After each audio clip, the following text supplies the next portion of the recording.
Oh, Vegas! Don't you dare be sour.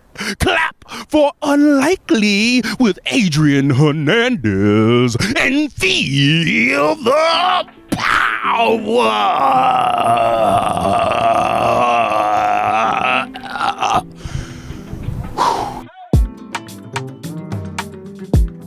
Ladies and gentlemen, welcome to Unlikely on-site here in Las Vegas. Coincidentally, the same location for this weekend at the theater, Virgin Hotels in Las Vegas for AEW Collision. And joining us is a Las Vegas native, probably my most requested guest of the past 6 months. Ladies and gentlemen, King Ricochet is in the building. Brother, how are you? I'm doing great. In the beautiful city of Las Vegas, my hometown. Don't gotta go anywhere. It's great. And we didn't do it too early. No 6 a.m. wake-up call. No, love it. Yo, dude, first and foremost, we'd like to give flowers around here. And we're on episode 70. We're approaching 100,000 subscribers on YouTube. And we've talked a few times, junket style though. But you've been on the show, so first and foremost, thank you for that. No worries. And as we get this thing started, man, I want to shout out Lyric Swinton, who I consider one of the best writers when we talk about professional wrestling. And she sent out a tweet a couple weeks ago about you. Plain and simple, the tweet says, Ricochet is undeniable. Do you agree? Absolutely. Absolutely. I mean, no need to really explain further. I just agree. I agree completely. And do you feel like right now, especially like these past 2 to 3 months, even I could probably extend that even longer, do you feel like you're on the run of your career? I mean, I know that's tough to say because you've had a long ass career with a lot of moments. It's hard to say because even fans come up to me all the time, and I say this: we gotta. In which decade are we picking out our Ricochet moment? Which decade are we doing? You know what I mean? Like, are we doing, pre-2010s? Are we doing 2010s? Are we doing 2020s? Like, we're doing Dragon Gate. Exactly. We're doing Lucha. We're doing which generation of Ricochet are we choosing from? So. But I mean, it's hard to debate. I feel like now, just there's more eyes, there's just more now than there ever has been. So I guess you could use all that and to say, but yeah, I mean, I feel like I've always been on a run of my lifetime. It's been 20 years of run of a lifetime.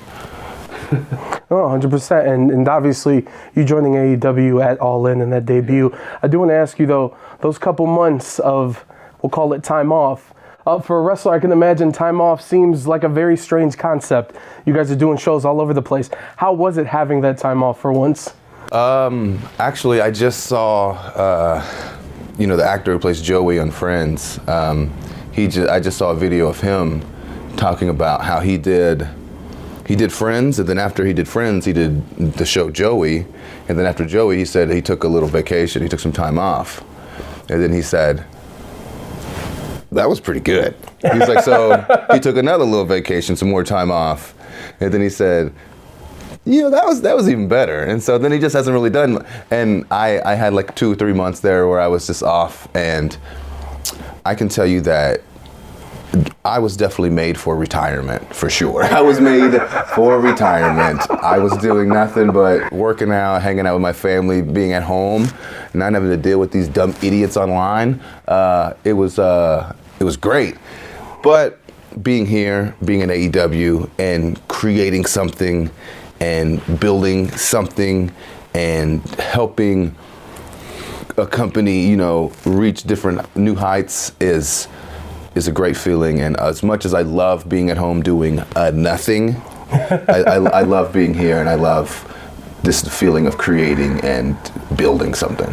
Being made for retirement is going to be someone's Instagram caption. Made so for thank retirement. You for that. That's major. Made for retirement. In joining AEW, I am kind of curious. I want to make sure I phrase this question right. The style of wrestling, the pace, the length of matches is a big difference, in my opinion. Yeah, absolutely. On a weekly basis of what you'll see when you're watching WWE programming and AEW programming, was there like, did you have to adapt to going back to that? I mean, yes and no. For one, I'm just really good, so Just throw that out there. And then for 2, the people that I'm in there with are also really good. So that helps out a lot as well. And I feel like I've always just kept up with my cardio. I felt like I've always kept up with my fitness. I've always kept up with on that side of it. But obviously, you know, after going so long and not having these length of matches, the after effects do wear on you. But once you get into it and you get going and you have matches, you start to fall back into, you know, where you were before. But I will say it definitely does have a take on your cardio, on your body. But luckily, I mean, I've been doing it for so long now that it all kind of just meshes together. I know that a lot of people would leave comments to you on social media, and seeing you and how you talk to people on the internet is a joy. I look forward to seeing your tweets on my timeline. But I do want to ask you, when you talk about the change of pace and the length of matches, when you were booked in WWE for things like WWE Speed, did that offend you? Or was it like, no, this is another opportunity with a lot of eyeballs, because obviously Twitter's a big platform. You got to look at everything as an opportunity, and if you don't, then I think you're already kind of defeated. You have to look at everything, especially, you know, they were putting something into this, and I wanted to be a part of, again, building something and making it as big as possible. I like that feeling. And so again, any opportunity you get, you gotta strike, and that's kind of the way I see it. And that's with everything, life, wrestling, everything. And there was an interview that Will Ospreay did, I believe it was William Crowley, and he kind of talked about just, obviously, every interview you guys do, if the person doesn't ask you about your guys' rivalry, about the moments, about how your highlight reels on Twitter every 2 weeks, they're making a mistake because of the impact that they've had. But Will Ospreay kind of said, like, yo, we miss the old Ricochet. I want to wrestle you again. I want you to come here. And obviously it's been great because eventually you are now in AEW. But at that moment in time, with the frustrations that I feel like everyone deals with the job when they're trying to get to certain heights, when you heard that or when you saw that, how'd that make you feel? I mean, honestly, if you're asking me, everybody wants to wrestle me, so it's everybody. Let's throw a rock into the wrestling pool. Whoever you're gonna hit absolutely wants to wrestle me. So that's that's not nothing new. However, you know, to see someone of his caliber, you know, say those things, obviously is great. Obviously, Will's somebody that I've had my battles with, somebody that I know what he's capable of doing and the things that, you know, the matches, the caliber he's capable of having is always great. And especially with AEW, and they were on fire, and they're now more on fire than that. I feel like they've been in a long time.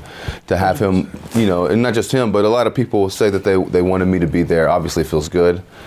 Now that I'm there and I'm destroying everybody, I don't know how they feel about that, because I don't know if you guys saw the Christmas special, but your boy whooped Will Ospreay.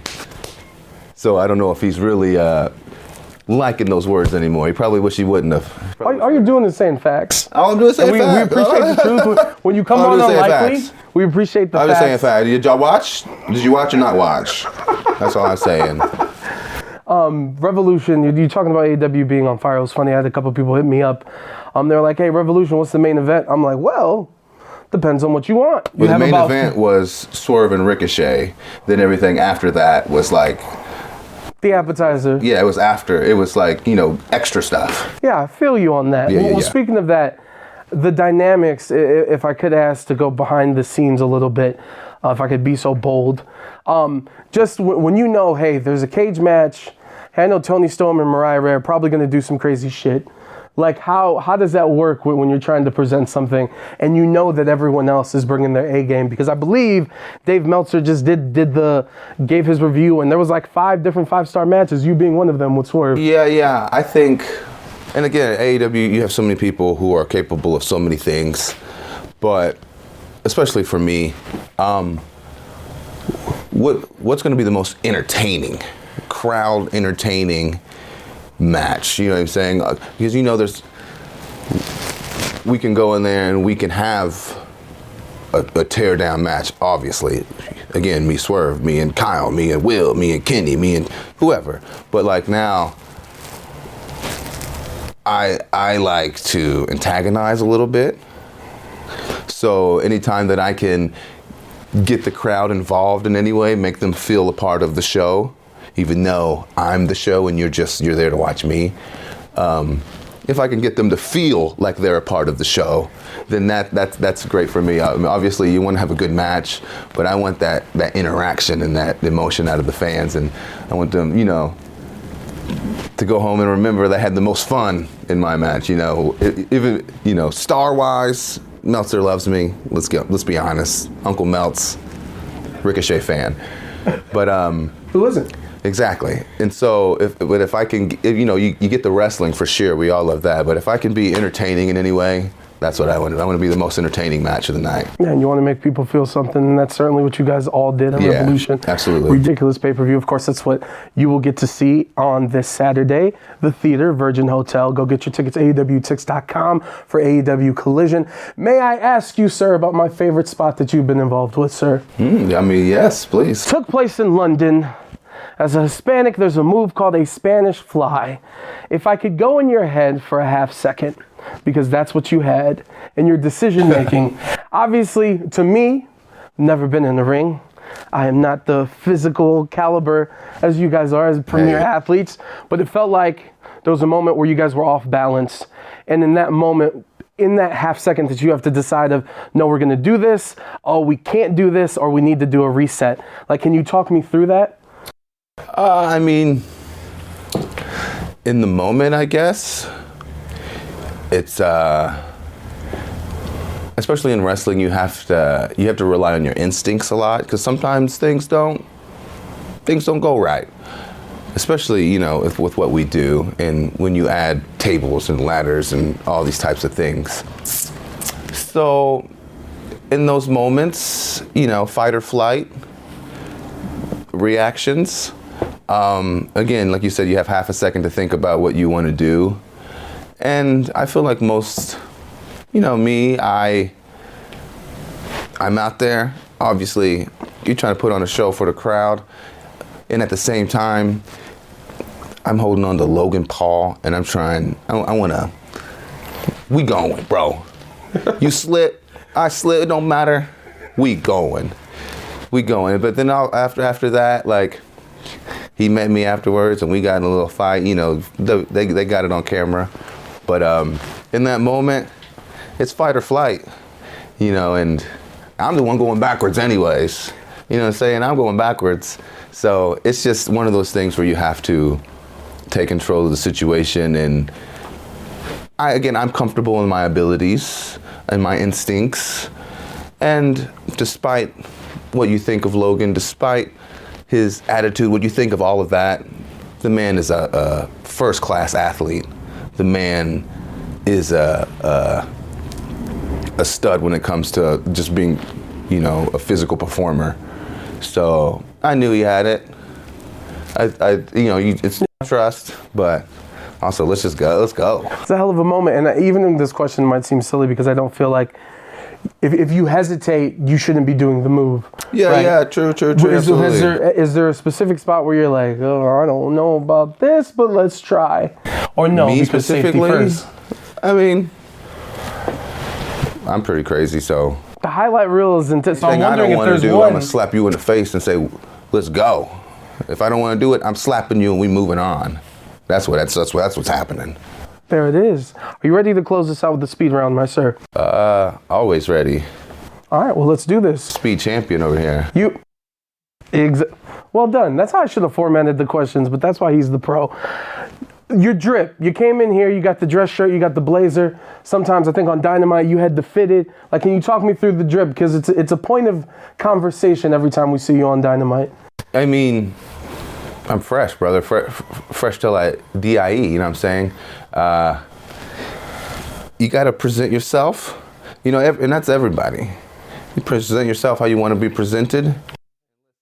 It's exactly. We nice? We nice, you know what I'm saying? So, Ricochet approval. Your boy Fly, your boy Fresh, the Fresh Prince of AEW right here.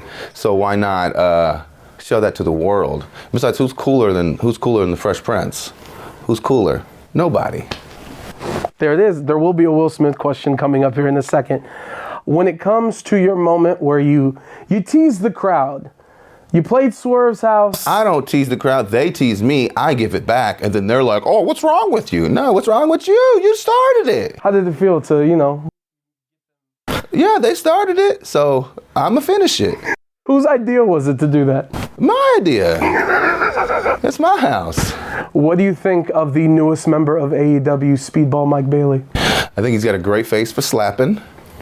I think he's got a great back for me to pin 1, 2, 3 on the mat, I think.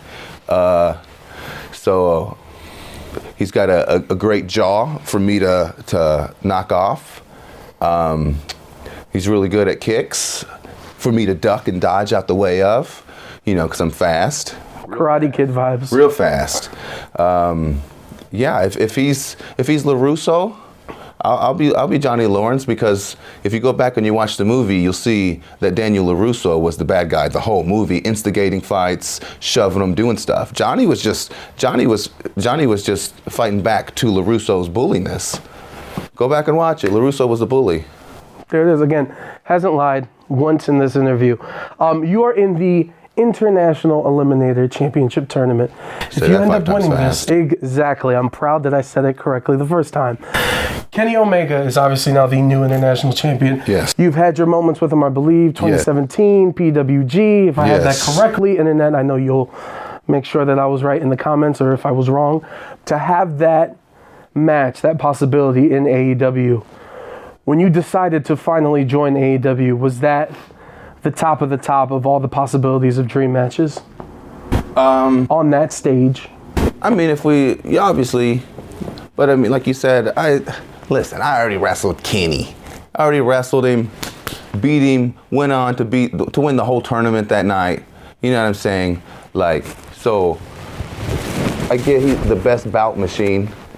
You get best bout machine, right? I already beat him. I already did that. I beat TJP in the same weekend, beat Chris Sabin in the same weekend, beat Johnny, I beat Roddy, same weekend. You know what I'm saying? So I get it. Kenny he had his little evolution. He had his little story. He had his little, his little route he went. Then little injury. Had a little injury. And I'm for sure gonna use that against him, for sure. But after I take care of Shibata. Actually, Shibata's not even going to show up. I gave him the chance. He's not even going to show up on Saturday. I gave him the chance to give up. I gave him the chance to quit, to forfeit. I think he's going to take me up on that. I'm going to move to the next round, beat the other 3 guys up, whoever wins, and then I'm going to beat Kenny. There it is, as it was written. Facts. You called Shrek the video game a terrible video game. Trash. What's the most terrible video game you've ever played? Honestly, probably that one. Really? There was no instructions. There's water droplets, and then there was something else, and we didn't know what they were even for. We didn't know who was first, and then there was bugs. You had to take the bugs, and they weren't giving us any instruction on what the bugs meant. And then it was like a Mario. It was Mario Party, a downgrade Mario Party. Did you ever play the Burger King game? Remember when they tried that with the No 360? No. They would put it in kids' meals, but it was a legit video. It was a real video game. Well, That's the probably Burger King trash. Yeah. All right, so you didn't even the try. Burger King. Yeah, the king of. I don't know if he has a name, but you'd play as him. Smart idea, I guess. Speaking of games, back in the day, were you Toys R Us or EB Games? If you had to choose one. I mean, if I had to choose, for sure going to Toys R Us. But if we're walking in the mall, EB Games was a place to go, for sure. You brought up Fresh Prince of AEW, of course, the Fresh Prince of Bel-Air's Will Smith. Rumors of Hancock 2 coming. To me, when you talk about terrible, it's one of the worst movies I've ever seen. It may be the worst movie I've ever seen in a theater. Really? I mean, Spider-Man 3 was bad. Yeah, but... Spider-Man 3 was bad. So which one? So you have Spider-Man 3 being more terrible than Hancock. Are you ready to say that on the record? Yeah. And also because Spider-Man 1 and 2 set the bar so high. So I'm thinking Spider-Man 3, Venom, all this stuff, and I'm just watching it, and the whole time I'm like, There was redemption at the end, though, when Sandman beat... Hold on, here's my thing. And I'm going to speak from a place of ignorance because literally, I remember leaving the theater because it came out in the summer because Will Smith's the summer blockbuster guy. Yeah. My birthday's in the middle of July, so I'd always just go see whatever movie he's coming out with. I remember leaving that movie and going, and I might have been like 10 or 11 years old. I was like, how is the villain of this movie for this superhero his emotions? Because there was the pirate, there was like a pirate dude. Though. You got to think, though. When you have that much power, when you have that much strength and that much power, your emotions are really the biggest threat to you. Your emotions are your biggest threat. Just like Superman. A lot of people don't like Superman, but it's not, the story isn't about how much power Supes has. It's about now he's got to be a human and deal with his emotions in society and not kill everybody. Because if you give a lot of humans the power of Hancock or Superman, it's not going to go the same way Hancock did it or Clark Kent did it. You know what I'm saying? So you have a lot of these morons out there who are like, Supes is just a good guy. Yeah, because guess what if he wasn't? We would all be screwed. So you better thank your lucky stars that Clark Kent is a good guy and that Hancock, his emotions is what he's got to do. And him not knowing where obviously he had a concussion or whatever. He didn't know where he's from. He didn't know. He just thought he had a drinking problem He too? just thought, because he thought he was alone in this whole world. There's nobody that accepts him. There's nobody that likes him. You know what I'm saying? So he literally thought he was alone. Huh? And then obviously it goes on. But Hancock 2, hopefully, again, I'm a Will Smith fan. I'm a Will Smith fan too. I didn't like I Am West Legend was either. great. I Am Legend was great. Wild West was fine. Hancock was great. The Cisco record? Yeah, absolutely. You know what I'm talking about? And again, I just... Would you let Cisco perform before you came out to the ring? Yeah! AEW, all in, Keep Texas. It moving. Globe Life Keep Park. it moving. By the way, let's just know, has anyone ever asked you to be in a movie? Because I feel like you'd be great. No one has yet. I mean... DC? Absolutely. Warner? EAW? Listen, let's get it going. James Gunn, what's Absolutely. up? Listen, I know my stuff too. Last time we talked was at Wale Mania in the midst, the very beginning of Kendrick, J. Cole, and Drake. Shout out to your wife, Samantha Irvin, who's on Kendrick's side, who's on my side. You kind of seemed like you were on J. Cole's side. J. and backing Cole up for Drake. sure, Were absolutely. you disappointed in Drake in the battle? No. Why would I be disappointed in Drake? He kind of got his ass beat. Actually, Drake's songs were better. The actual songs, the songs were better. I know Not Like Us was the summer hit, but if you listen to Drake's songs, they were better. Name me Euphoria was the best song out of that. Family Matters was the best one, actually. My favorite is actually Push Ups, but Family Matters is the best song out of all of them. Euphoria was next, but I think Family Matters was the best song out of all of them. There was a moment, not including J. Cole. J. Cole has some fire too, so. Shout out to him. I'm just saying, between those two, obviously, we know who won. We know who went to perform. We know the song of the summer, but I think the best song was Family Matters. When you talk about rappers, there was a rapper that stepped into a wrestling ring recently, kind of cold-cocked somebody, and might have left their face a little bruised. If that would have happened to you, because you've had some recent interactions with some celebrities, which we'll get to in a second, but just when you see that and you hear of that, does it just like, come on, man, we got to train them up? Or that's Cody got what he got smacked in the face. You go out there and you want to taunt and scream profanities into people's faces. They F you, rapper. You gonna get smacked, and that's what happened. They had his head down, smacked him. Keep talking. It ain't gonna happen to me though. I'm gonna be the one smacking. Ken Jong, all of them. And this is how we'll close this out. Ray, this is his camera. To close out this interview, first and foremost, AEW Collision this Saturday, the theater, Virgin Las Vegas. Go get your tickets, AEWtix.com. Go support our hometown hero right here. I'm not even wrestling because Serrato's not going to show up. Exactly, but we want to set up that home field advantage, whether it's Kentucky or Las Vegas, to make sure no one comes in and tries to act crazy with my man. Leslie Jones, Ken Jong, Ron Funches, all of them talk to you crazy at the Staples Center, the home that Kobe and LeBron built. Please, leave them a message. No, I mean, luckily, they showed up the one time. I don't think they're going to dare show up again. I don't think, Ken Jeong and Jay Farrow and Akbar and Brad Williams, all of them. They're really the reason why I lost, really. They were screaming at me and distracting me the whole time. Plus Nana was distracting me. Plus Tony Schiavone's over there cutting up, distracting me. Everybody was distracting me, really. So let's just say that's why I lost. But again, I don't think they're gonna show up again. I don't think, they got their little booze in, good for them. But, and then obviously online, everybody talks online, and Jay Farrow's online, and Ken Jeong's online talking about what they're gonna do. Listen, brother, you're not gonna do nothing. You see, you're gonna sit behind you're gonna buy your little tickets, sit behind the guardrail, and you're gonna watch me. That's what you're gonna do. I don't think they're gonna show up, and they're not gonna do nothing except for distract people and be nuisances to society, really. Ladies and gentlemen, there's nothing more I can add to this.